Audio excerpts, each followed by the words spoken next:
Hi, everyone. Welcome to Hope in the Light of Suicide. I'm Tammy White. I'm the founder of the Bobby White Foundation. I'm your host, along with my co-host. Good morning, everyone. I'm Bonnie Snyder. Hey. First off, as always, we really want to thank Rob and John and WeBeam TV for allowing us to be able to do this show. And if you guys want to help support us, you could go to our Kindest website, and there's all sorts of different levels of donation levels, from as low as $5 to cover a whole year. Would be cool. You can click on that QR code there in the bottom right-hand corner, and it'll take you right to the website. And we want to thank Kindest too for partnering with us for that. And we also have our T-shirts for our Purple Folder program. They're available through our website also. And you can click on that QR code, and you can order them directly from our T-shirt person, and they'll ship it all over the country. Or if you want to pick it up locally, it's Gulfside Custom T-shirts. They've been a great partner also for us. And also we do have some at the foundation office. So we have those available. So, and we're getting kind of sort of trying to get geared up for the fall for Art for Hope. And it's still going to be kind of virtual, but we're going to expand it a little bit virtually. So we're kind of, the event last year, we held it pretty much online. It was virtual, and we extended it from September 1st to the first Saturday in November, which is Suicide Loss Survivors Day.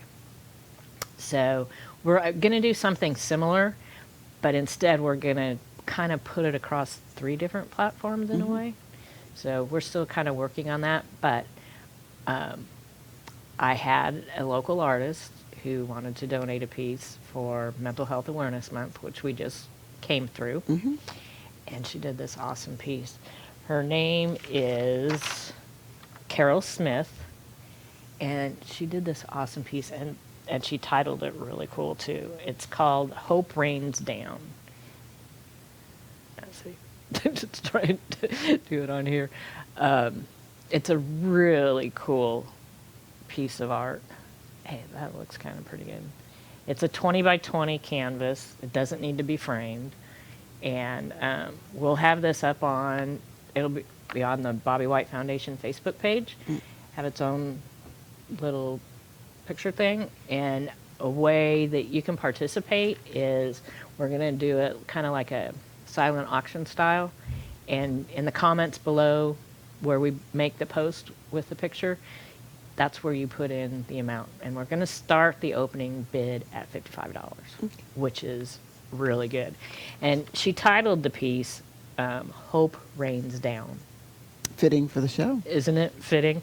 It's a 20 by 20 fluid acrylic abstract painting on gallery wrap canvas.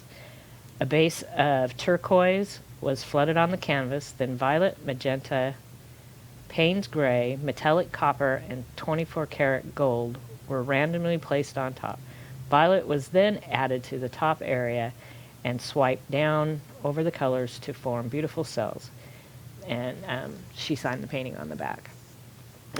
She's a local artist here, and we'll show it. We'll probably run it through the month of June, and so we'll show it on have it on our shows, and I'll each week give a little bit more information on the artist. Nice. So it'll be a good way to kind of ease into and kick off some fundraising, because, as you know, with all nonprofits, fundraising this year and a half has been really, really difficult. And this will be our 4th annual Art for Hope.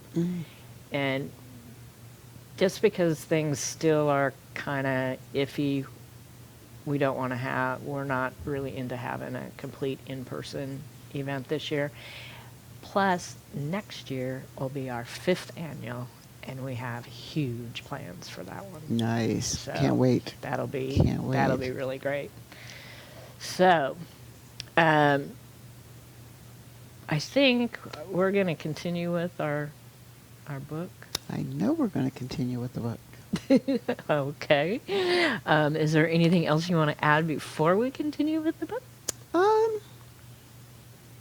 I think, anything to be added, when I think about, going through this chapter, and some of the things that it highlighted on, it's amazing how when we're doing the chapters, it seems coincidentally that what we're focusing on in the chapter happens to be going along with, what's going on in real life. Real life, right. Because this next chapter, talked about, some things, and it made me think about, certain anniversaries, certain days, and how we approach and navigate through grief and loss.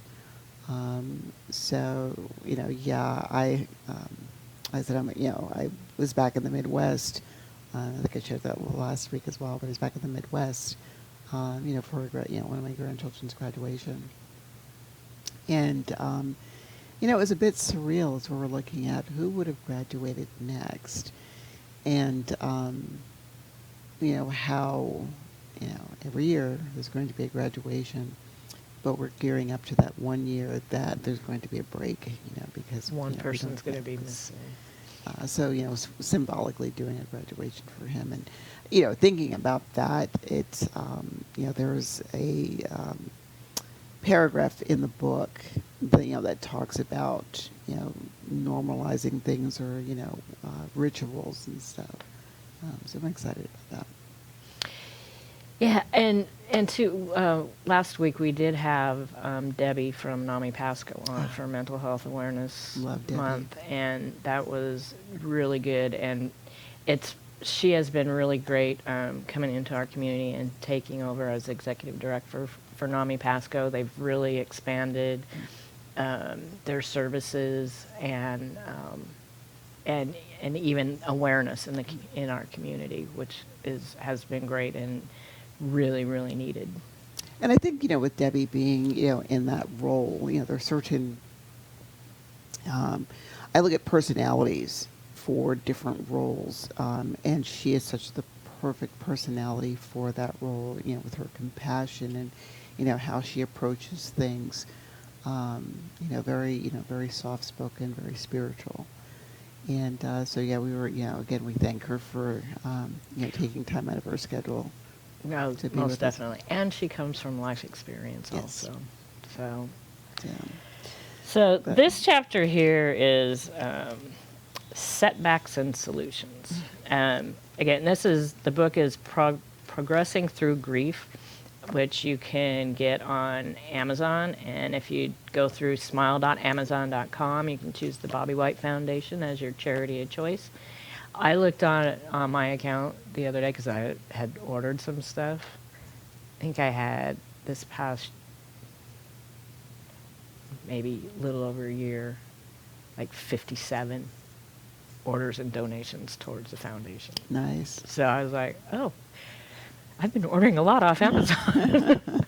Yeah, Amazon is my go-to as well, and, so what I like about, what Amazon does as far as, nonprofits and, charitable donations is, I get it, especially in the times of COVID, people, are, stressed for cash, or I don't have, disposable funds to, donate to an organization or a nonprofit. And I think about it, guys, how many of us order from Amazon anyway?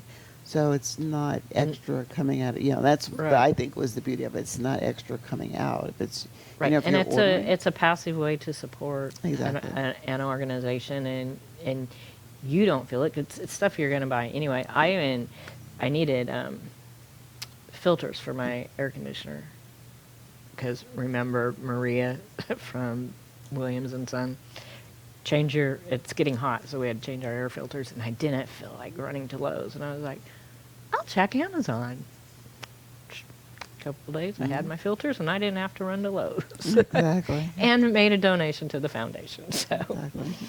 So anyway, so Setbacks and Solutions. we go through this, and this is probably something that will happen on a continual basis for a long time. I had highlighted here, setbacks are happening so you can actively make changes. But you have to be a little bit self-aware of it too. And that comes with time. That's not something that's going to happen right away. Yeah, and I like the way it talks about, during the grief process, that you find yourself navigating, multiple hurdles. I was in a meeting yesterday, and, as some meetings go, they're virtual, our meeting was virtual. And one of my coworkers, I don't want to say as coworkers go, but as we're in this virtual meeting, some of us has a tendency to text message back and forth to one another, whether it is a don't forget to mention this, or like some of us are timekeepers. You have 1 minute left.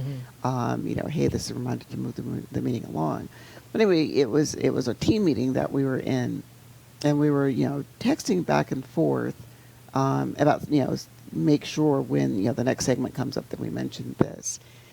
And the coworker, she had in her text, she had said, I'm not on my game today. What's going on? She had lost a dear friend to an overdose. Yesterday was the third year anniversary of this friend's passing. And she said, it's the third anniversary for Grace, and I'm trying to hold it together. And we're like texting back and forth. We got this. You got this. We got this. And something about the topic that we were talking about, during this team meeting, that came up. But anyway, in the course of the conversation, she made the comment to me, I would think that after 3 years, I would be over this, or I wouldn't react like I do. And I, text back, and she goes, I know if anybody on the team would understand that, you would. And I text her back, I do understand completely. There is no timeline, and this is a club that we don't want to be in. And I find, as we're looking at these hurdles and navigate some, we'll, talk a little bit in this first highlighted paragraph that she talks about grief roles, where, one of the roles, she talks about is, it's the caretaker. It's our business, or we make it our, maybe not, do I want to say business? But for some reason we find it necessary to take on this role where we're taking care of everybody else, and we forget to take care of ourselves. And so as I'm talking to this coworker, and it's like, it's okay, you got this. This is normal. Yes, I get it. I'm thinking to myself, and then I go and I read this chapter. I was like, boy, you were playing the caregiver yesterday. Like, you were really on that role. And not that I negated, understanding, or focusing on myself, or, taking time to process my own, thoughts and feelings. But it was, that seems to be my go-to role, is that caretaker. And it's like, it's okay on one hand, or, I moved my daughter this week, and, focusing on, to get her moved. She and her children, are camping at my house for a bit, until she gets, settled until her house is ready. But I'm like, all right, now I got to do this. Now I got to do this. And in my head, it's like, but don't forget to take care of you. Exactly. Don't forget, that, where, yes, it's okay to be mindful of other people's needs, not at the expense of your own. Right. Well, Right. because if you do that, you're not going to be in the position really to even help somebody else. Exactly. And that's, really, really important. I find that a little bit with the foundation, and sometimes having to pull back, or even as we're working on Art for Hope, sometimes I have to pull back a little bit and let somebody else is going to come in and do this. Yeah, it's really important. Yeah, you hit right on with, and the caretaker one seems to be the biggest one. That people kind of fall into and forget to take care of themselves. I find myself navigating through the three roles that she highlighted in the book. There's the caretaker, which again, admittedly, I'm guilty of being a caretaker. But then there's that rational person. And, this rationalizing, let's not show emotions, like I hear people say all the time, you're the strongest person that I know. And I'm thinking, you guys only, on one hand, I'm thinking, if you only knew, like what's going on inside my head, would you believe that, or would you think that if you understood where some of my thoughts were going? But all right, let's not show emotion. All right, let's process through this. Okay, let's make sense. I think we've talked about this before, making sense of the nonsense. And well, I think at times we all go through all three of these roles. The emotional one, and I think a lot of times even that one that's something that people, I mean, for me a lot, that's what they don't see, and that's when they're saying, oh, you're so strong, you're really handling this, and it's like, but you don't see me behind closed doors. You can fake it sometimes out in public, and even with family, but you go through all those at different times, depending on what is actually happening that day. Exactly. Which brings us to this last role, that role of the that emotional role. And I want to say, for me anyway, the emotional role is probably like, that's the low one on my totem pole. Like, caregiver, rational, I would be like, get that way at the top. The emotional one is not an easy one for me, because I stuff. I internalize a lot. But I do find sometimes that if there is an emotion that's displayed, oftentimes it's anger, and I have to, I sometimes have to pull myself back and say, all right, Bonni, where is the anger coming from? What is the anger a manifestation of what's going on in the moment, or is what's going on in the moment a mask for the fact that you're still processing grief? You're going and anger is one of those stages. Yes. And I was like, okay. And then going back to the whole rationalization, we should be over this. It's been coming up on second anniversary. We should be over this. It's been 2 years, and really. And I've talked to several people about this, because a lot of people say that, and we sometimes think it to ourselves, and then other people say it to us. But I have found, and this, really thinking back, it happened in both cases with me. The second and third year were really the most difficult years. The first year, you're just kind of in a daze, and you get through it. You don't know how. I personally don't remember most of what happened the first year in either cases of losing both my husbands, but the second and third year were the worst. And that's when I went through the depression with Bobby, was during that time. Yeah, I found with the emotion that there were times where, in the early days, I would walk down the hall, my home, at home, and I would expect to see Pat come out of his room. Or, I'd wake up in the morning and I'd, look at my bedroom door, and I expect to see, him coming in. Hey, Mom, I'm running to the store. Do you need anything? Or, falling asleep with my bedroom light on. and, woke up in the middle of the night expecting, like, my room light's on. Oh yeah, that's right. He's not here to turn it off. Um, even, to this day, I still find myself, but to my friend, my coworker who, was talking about, her feelings, regarding, the anniversary of her friend's passing, she said, I feel guilty. I feel guilty because I still talk about her. I feel guilty because I'm, I like, like process through. 1 minute I'm okay, the next minute I'm an emotional wreck, and I feel guilty for being emotional.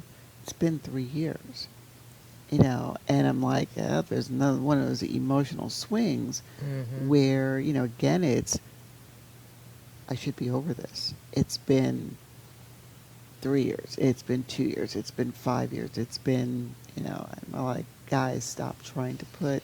Yeah, you you know, can't put it in a box or in a timeline. Mm. It doesn't work, And I think one thing is we need to kind of realize is that there's never going to be a time. Mm-hmm. This is something that it's something that'll go on. It may ease a bit, but it doesn't matter if it's 2 years or 5 years. It's always going to be there. It is. And not to be so hard on yourself, and don't let others insinuate their beliefs, to make it be hard on yourself. And that's a nice segue into her next section where she talks about those destructive beliefs, Right. These thoughts that tell us how we're supposed to behave, how we're supposed to react to things. She says right here, some people believe they should be feeling better already or beat themselves up when they start to feel better with the belief that they must not have cared about the person. And that's just not true. And some of these beliefs might be influenced by the things people are saying to you after the loss, sending you messages about how you should grieve. And you can't let people do that. And, the other, statement that she has in there where she talks about, there are times that people will judge your grief and how you're processing it to the way they process it and term it in terms of good and bad. And I remember sharing at a family member, because, again, shortly after, after I lost Pat, it's like a continual basis. I would post something on my Facebook page, social media. I can't believe he's gone. Why is this? Or I would just continually post things about, if he were here, this would be this. And I remember this family member telling me, stop. You need to stop. You have 2 other children who are still alive, that are not gone. And, almost as if my telling that by me posting continually about their brother was subliminally sending a message to them that they didn't matter. That, the only thing that I cared about was Pat, the fact that he was gone. And, I had to think about it, because, I've had family members who lost someone, and it was like as soon as the service was over, it was almost like, okay, buried, done. Let's move on. And, I remember, telling this family member, I understand, I can understand what you're saying. I don't agree with it. I don't process like you do. I can't, just, it's almost like, here's the death. It happened. You process through this. You process hearing about the death. Then you go through the what you need to do to plan the service, and then the service happens. It's almost like that service is supposed to be the door that closes on the grief, the feeling of loss, the And all the other things that goes along with this person is physically not here anymore. And, again, I'm like, oh, can't process yours like you process me. Don't look at it in terms of good or bad. And then, again, I remember sharing how in the past, how, I would approach people in terms of, talking to them about grief, and I've used those cliche statements. They're in a better place.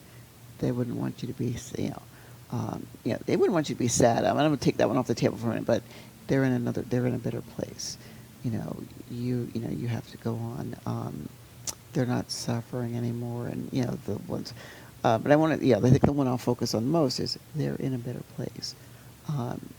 And again, for like the umpteenth time, I remember telling Kira, those things I said to you was the stupidest thing I ever said in my life. It's like, I can't believe I said that to you. Because it does, experiencing loss of certain people. Like when my grandparents passed away. Okay, they were old. Lived a full life. Granddad was more expected than grandmom, but my grandmother was in her late 90s. When she passed, it was like, okay, she had a full life. Losing, hearing of friends, and that we were lost in the service, right? We're in a war zone. Okay, one friend, caught in a crossfire. Right? You expect this, you grieve the loss of that person. It's very different, and it's very different, each loss. And, even to compare your own individual losses to, well, wait a minute now, when this person passed away, I seem to get over it, or I dealt with that, or I processed that one really easy. Why is this one harder? And some people are like, oh, that was your child. Or even, doing a comparison between losing Aiden, losing Patrick, grandson to son. Why is this one more or less significant than the other, or, more or less painful than the other, or are they the same? The situation is different. The loss is different. The distance is different. Patrick was my roommate. Aiden is 1,200 miles away. What can I do? So again, you can't, there's no template that tells us how and when to grieve, and thus this habit that we all, and again, I would say we're all guilty of it, in terming things of good and bad, even for ourselves. I shouldn't feel this way anymore. It's been 2 years. I should be over this. I'm so worried about, to my friend, I'm so worried about offending other people or having other people be upset with me because I keep talking about this loss. I'm like, talk about it as much as you need to. You have to. Even with the losses of my two husbands, Mm-hmm. both were very different. Mm-hmm. Both were tragic. Going through the loss of my first husband, kind of, which I was young. I was 26 years old. Mm-hmm. Kind of set me up, which is kind of a weird way to say it, for this loss. This one was much harder for this time. We were together for almost 30 years. Mm-hmm. But when I lost my first husband, I was very young, and when you're that young and lose your spouse, you don't have a lot of peers, people around you that have had a loss like that. Mm-hmm. So that's much different.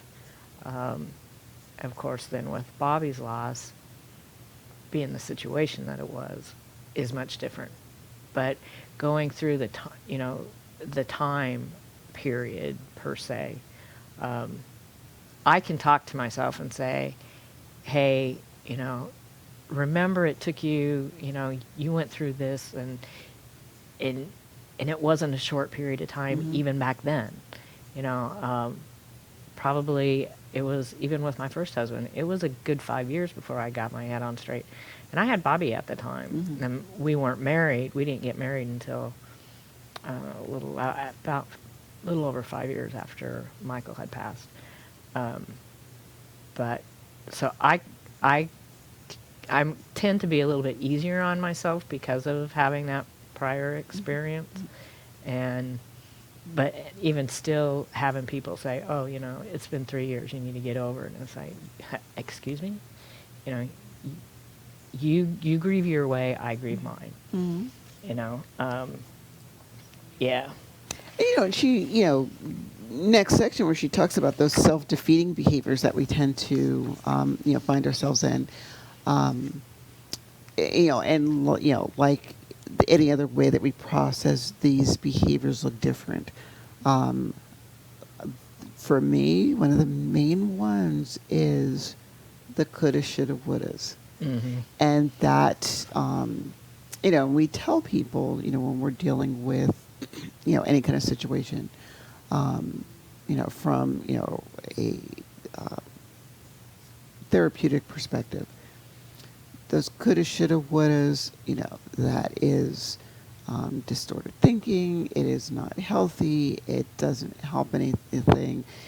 And, you go through this, there's that tendency that we have that you might go through this process of, while you're doing the coulda, shoulda, wouldas, and you're like, oh, that's distorted thinking. That's, you know, come off of it. That's not going to change. At the same time, it's like, but how do I dispel, feeling that way? How do I, going back to rationalize the coulda, shoulda, wouldas? Yeah. Well, wait a minute now. Is it normal? And I would say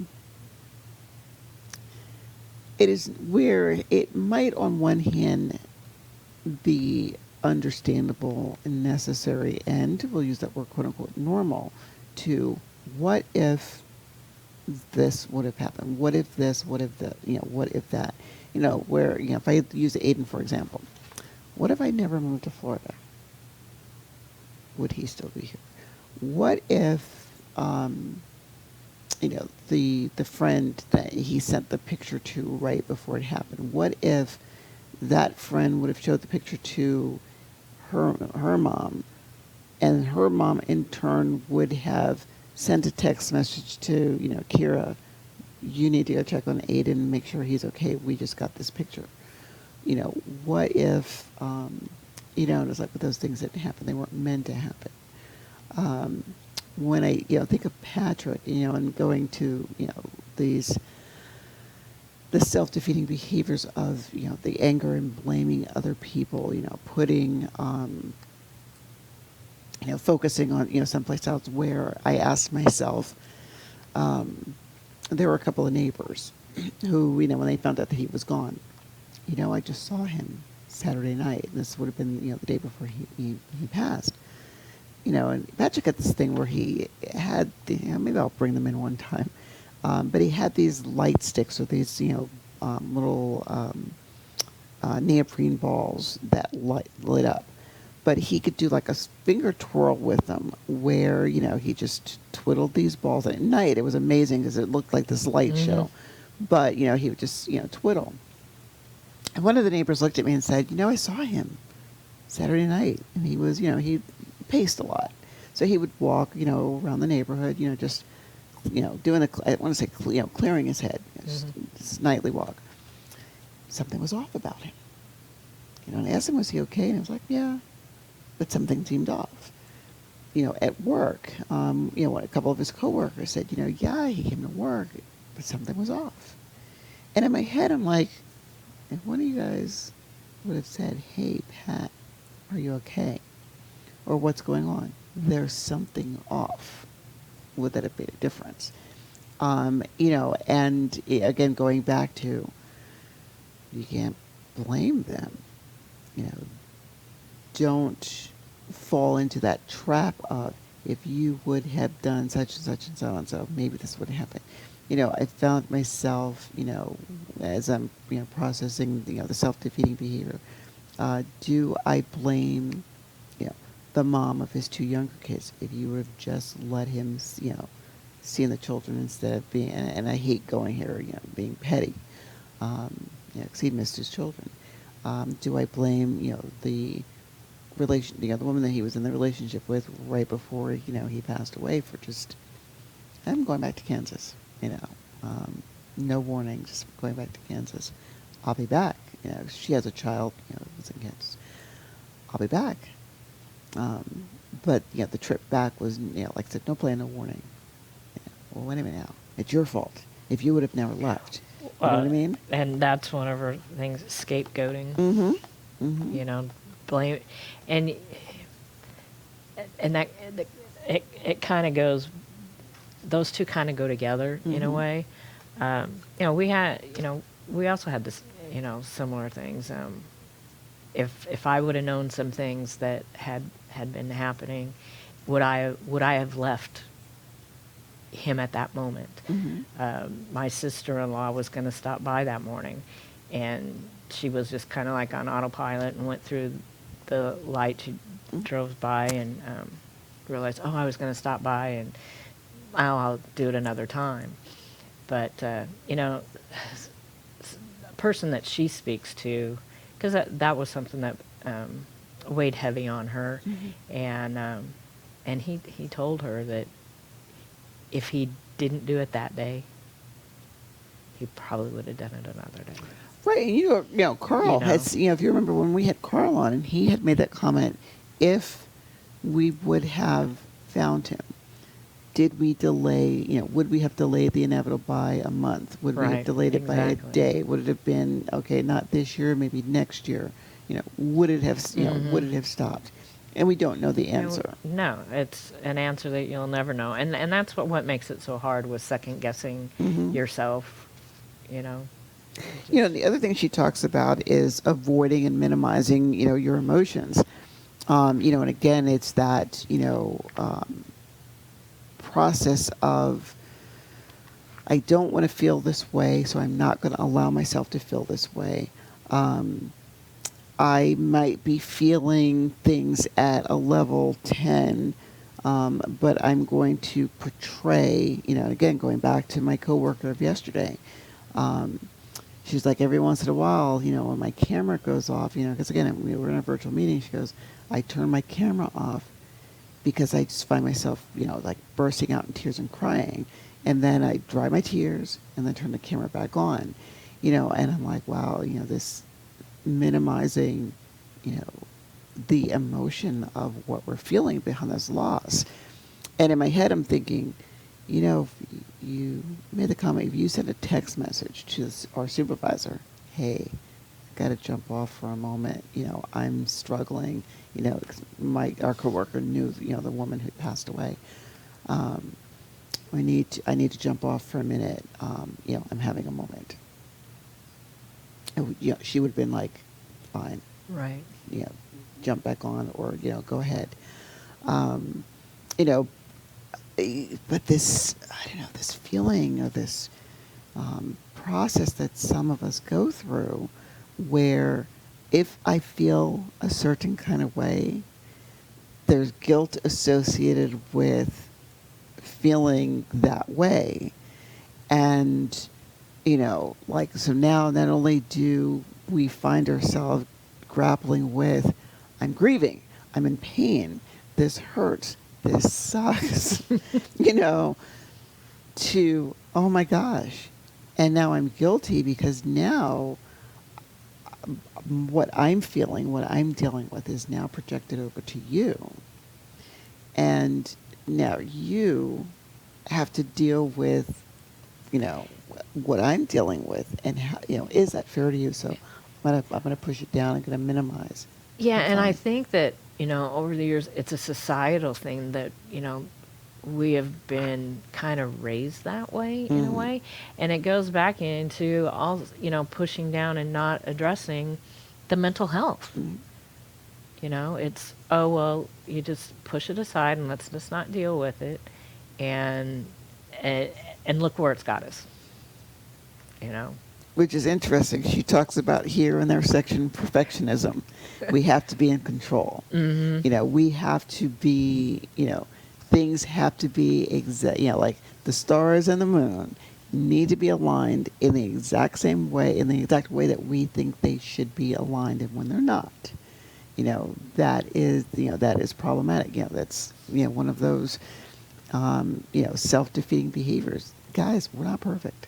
No, we're human. Exactly. For a reason. And it's okay not to be perfect. Or, you know what? Embrace the perfection that you are. You know, like you could be perfect without displaying perfectionism, if that makes sense. Right. Yeah, it's, yeah. And that also kind of is, you know, it's rationalizing, you know. And the rationalizing goes in a couple of ways. You're trying to rationalize your feelings and what you're trying to do, but then also trying to rationalize the situation. What happened? Why did it happen? In our cases, most of the time, we'll never know. And you can't rationalize something that you'll never know. No, absolutely. You know, and, you know, she talks about, you know, the problem solving where I'm going to ignore, you know, or stuff what I'm dealing with by solving everybody else's problems. Mm. You know, so it's, you know. I can't do that. I can't solve my own. Well, you know, and it's funny because, you know, it becomes an issue of, and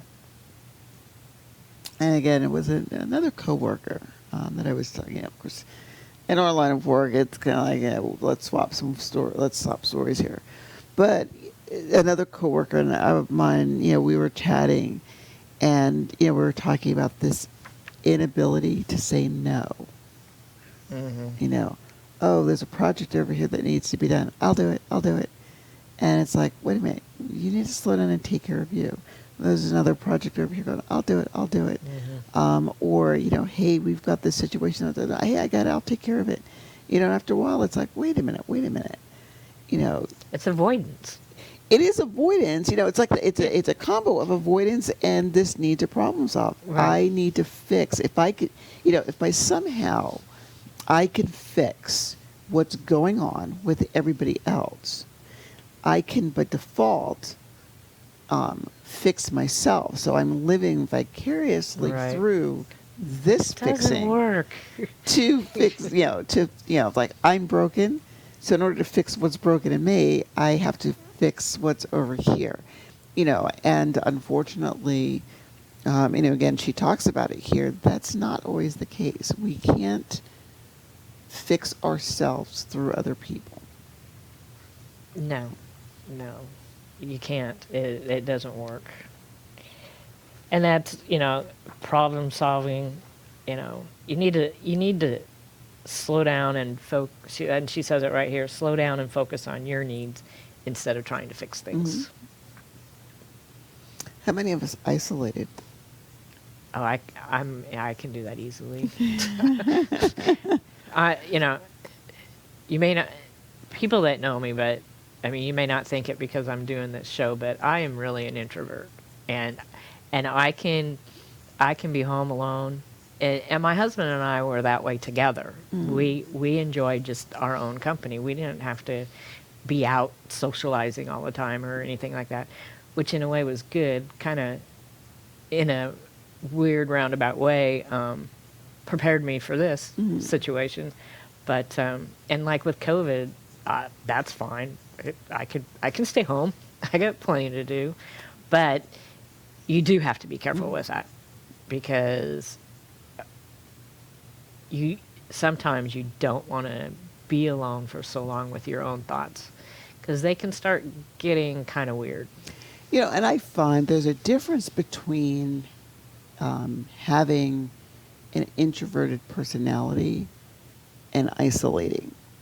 Because, you know, like you, I'm very much an introvert. You know, people are like, no, you're not. Yeah.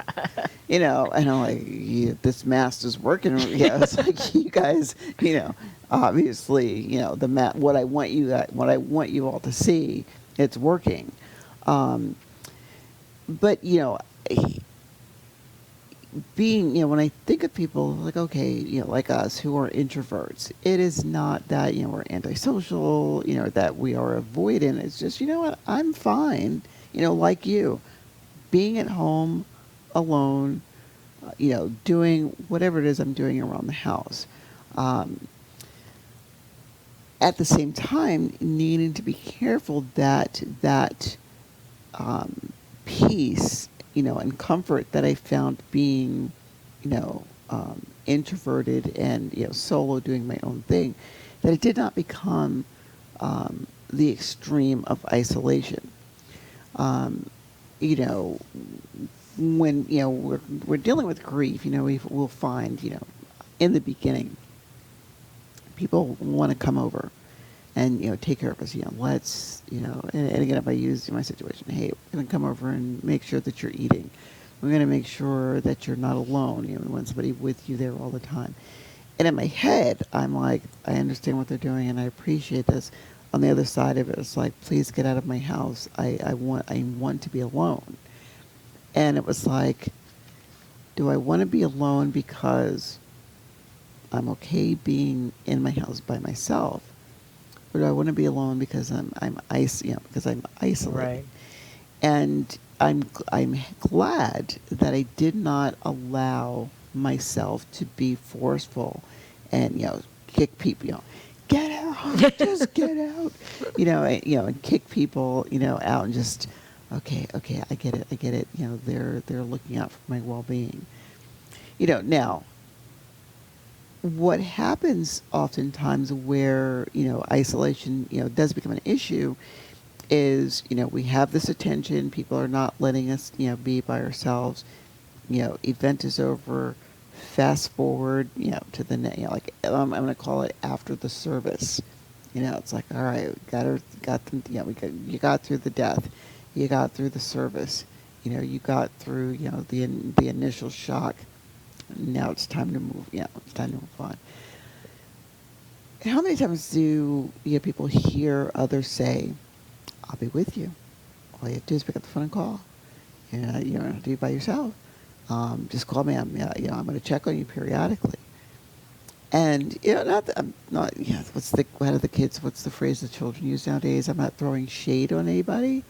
At the same time, it's like, how many of you who said, I'm going to check on you periodically, or you're not going to be alone,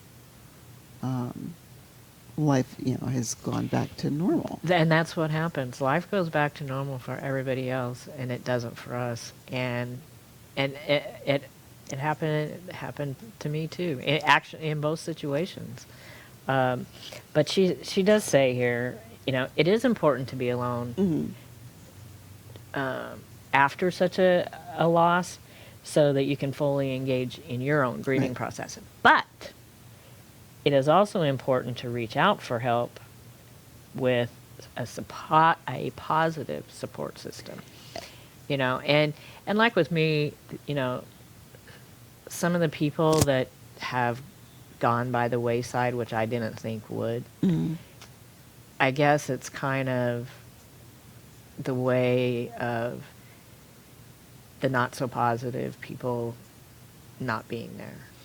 I also find, when it was, for me personally, there's times where it's hard for me to reach out to other people. I think it is for most people, and that's the one thing is, and I've heard it from several resources, is that if you're the person on the other side, and you want to help somebody, just do it. Don't say, hey, if you need me, call me. Or if you want some help, call me. If you know that there's a need for that person, just reach out to him and do it. Don't wait for us to do it, because chances are, most likely we won't. Oh, exactly. What I find too... Because I think, to me, I feel like I'm being a burden on somebody. You took the words out of my mouth. When I think about Oh, let me use the example. Greg and Jennifer, who were guests on our shows some time ago, you know, the for lack of a better word, I'm call it the challenge they have with their daughters. You know, two, you know, daughters, you know, suffering from the same, you know, illness, and you know, um, it's a heavy load for them. You know, and again, I'm like, how do you guys do it? I don't. You know, of course, it's you know their strong faith. But I find, you know, periodically we're, you know, checking on each other, you know, how are you doing? How are you doing? And I sit back and I'm like, mine was a loss, you know, and mine is you know, a mind and physical pain that is, I don't want to say, I hate to, I don't want to put it in terms of it's not a constant. Um, you guys are, you know, you guys, your challenge is there every day, and you have the two of them. And, you know, that's burden of, well, if I reach out to them and say, hey, I need you to say a prayer for me, or hey, you know, and I'm like, why am I putting my stuff on you when you're already dealing with what you're dealing with, you know, and vice versa. There were other people, you know, again, that it's like, you know, going back to my coworker, you know, conversation from yesterday, I don't want to feel as if people are thinking I need to get over it. I don't want to feel as if I'm a burden. You know, and again, I think it's important as, you know, people, as, you know, we navigate through grief, is to understand that reaching out for help is okay. Sometimes us offering assistance or reaching out to someone else who might be struggling is the very thing that we need to help us with, you know, careful not to fall into that caregiver role. Right. You know, well, at the same time, hey, while I'm helping you, I'm also helping myself. Right. Well, and that's kind of like what we're doing here, you know. And while we're talking about reaching out to people, for several months ago, I have this 20-foot flagpole in front of my house, and the rope broke. And I had reached out to some people several months ago, and I've had several people wanting to saying, "Oh yeah, we'll come and fix it." I finally got the rope. I got a new, really nice American flag, and I got a brand new Lightning flag, you know, for our Tampa Bay Lightning. Had it all ready, and things just kept falling through. So last week, I just finally I was like, just do this. And so I put on my Pasco that, you know,